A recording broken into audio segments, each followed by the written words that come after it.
आ रहा था और मुझे बस मिल नहीं रही, तो एक भाई अपनी कार लेके जा रहे हैं, आप मारुति कार, उन्होंने मुझे पूछा 80 रुपया लूँगा ऐसा बोला। मैं बोला मैं 100 रुपया दूँगा। ये बात करते करते पता चला कि वो बुंदेलपुर क्षेत्र के एक आदिवासी भाई थे।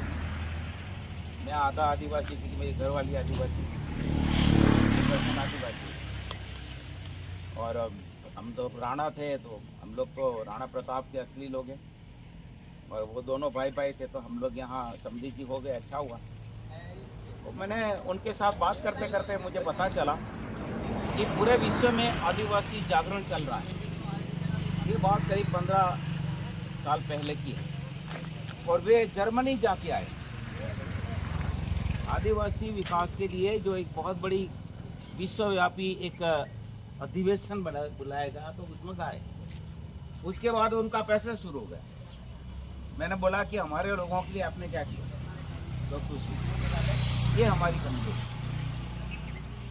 मैं पूरे भारत में आदिवासी लोगों को मैंने देखा है, पूरे भारत में, गुजरात से लेकर डांग का जिला और सातपुड़ा पहाड़, वहाँ से लेकर मध्य प्रदेश अमरकंटक तक आएंगे, सातपुड़ा पहाड़, और उसके बाद बिहार में, झारखंड में, आंध्र प्रदेश के लंबाड़ी लोग, आंध्र प्रदेश के बंजारा लोग, और आपको शायद मालूम है कि नहीं, मगर मैं आपको कहना चाहूँगा, विदेशों में हमारे लोग जाकर बसे हैं। मैं जब अमेरिका में था तब एक परिवार में गया, और वे लोग साबरकांठा के आदिवासी हैं, पढ़े लिखे हैं, जन्मे भी वहाँ है, उनको यहाँ की भाषा या गुजराती आती नहीं, हिंदी भी आती नहीं। वहाँ तक हमारे लोग पहुँचे, वसावा लोग पहुँचे, कामित लोग पहुँचे, यहाँ के लोग भी पहुँचे।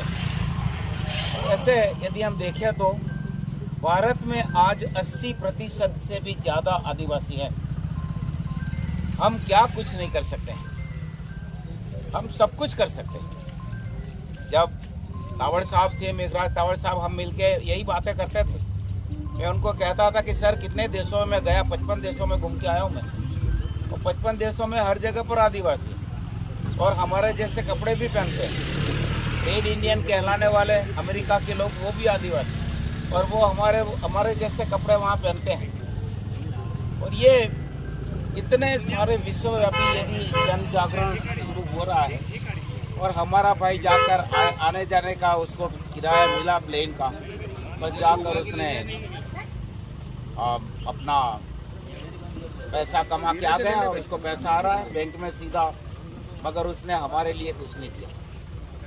हमारे देश की राजनीति में जब चुनाव आता है तब आदिवासी याद आते हैं, चुनाव आता है तब कच्ची बस्तियां याद आती हैं, चुनाव आता है तब उनको अचानक पट्टे याद आते हैं। खूब सारे भाषण होंगे, और उसके बाद अब तक कुछ नहीं हुआ।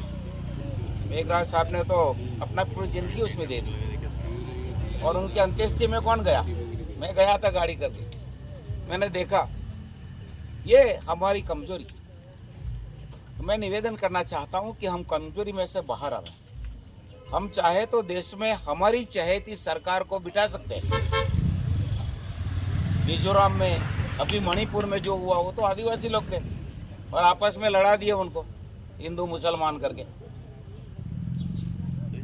आदिवासी, ये जो गुर्जर लोग हैं, वो आदिवासी कक्ष में आते हैं, और मैं जाट लोगों को मिला, वे भी आदिवासी ओबीसी माने जाते हैं। और अभी जब नूह के अंदर जो धमाल हुई, तो उसमें जितने भी पढ़े लिखे थे जाट लोग इकट्ठे हुए, और उन्होंने तय किया कि हमारी जाति में अलग अलग रीति से भक्ति करने वाले लोग हैं, मगर हम तो एक हैं। प्रसंगों में इकट्ठे होते हैं, शादी ब्याह में, तो आपस में हम झगड़ा न करने दें। तो वहाँ का पूरा जो हुल्लड़ भयंकर करने वाले थे वो लोग, वो वहीं पर शांत कर दिया, पुलिस को भी ज़्यादा जाने दी। उसका नाम है जागरूकता। हमारे लोग इतने सारे हैं, और एक क्षेत्र में एक है, उसको खड़ा कर दिया, और वो भी अपनी राजनीतिक रोटी को सेकने लगेगा।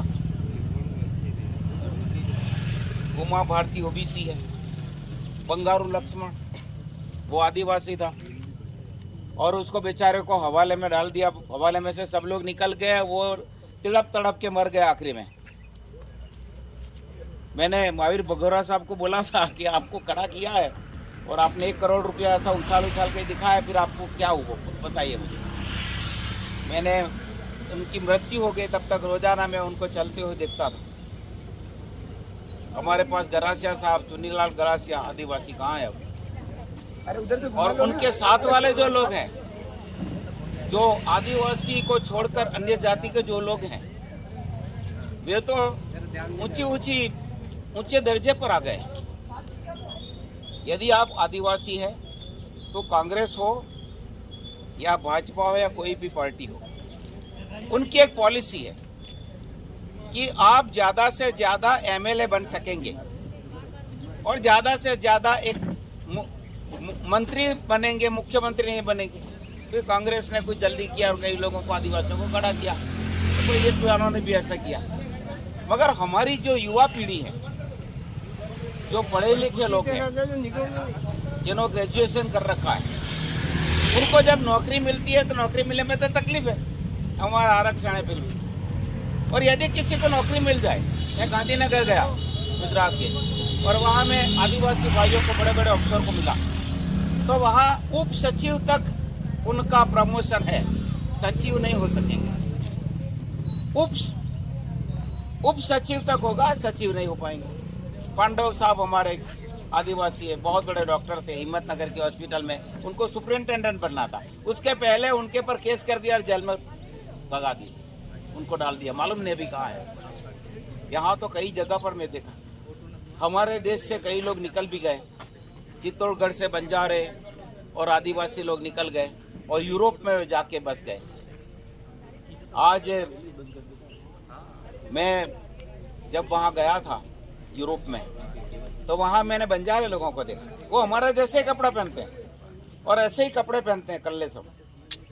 उनकी भाषा वहाँ की है, उनको 25-30 साल तक वहाँ की नागरिकता का हक नहीं मिला, मगर उन्होंने संघर्ष किया विदेशों में रह के, आदिवासियों ने। और आज वहाँ उस जगह पर आदिवासियों को एक विशेष दर्जा मिला। वहाँ के लोग बच्चों को जन्म नहीं दे पाते, मुश्किल से एक बच्चा एक परिवार में होगा। तो आदिवासियों को बोला और बंजारों को कि आप बहुत सारे बच्चों को जन्म दो और सारे बच्चों को हिंदुस्तान में हम पढ़ने के लिए भेजेंगे यूनिवर्सिटी में, ये सारा खर्चा हमारा। जिसके पास ज़्यादा बच्चे हैं उनको ज़्यादा पैसा। तो मैं तीनों बंजारा को मिला, कई लोगों को मिला, उन लोगों में होड़ चलिए, ज़्यादा से ज़्यादा बच्चों को जन्म दो और हमारे देश को जो है वो भर दो पूरा। तो वहाँ उन लोगों ने लड़ाई की तो उनको हक मिला। और हम तो अभी अटे कटे पड़ा पटा, मैं हमेशा बोलता हूँ।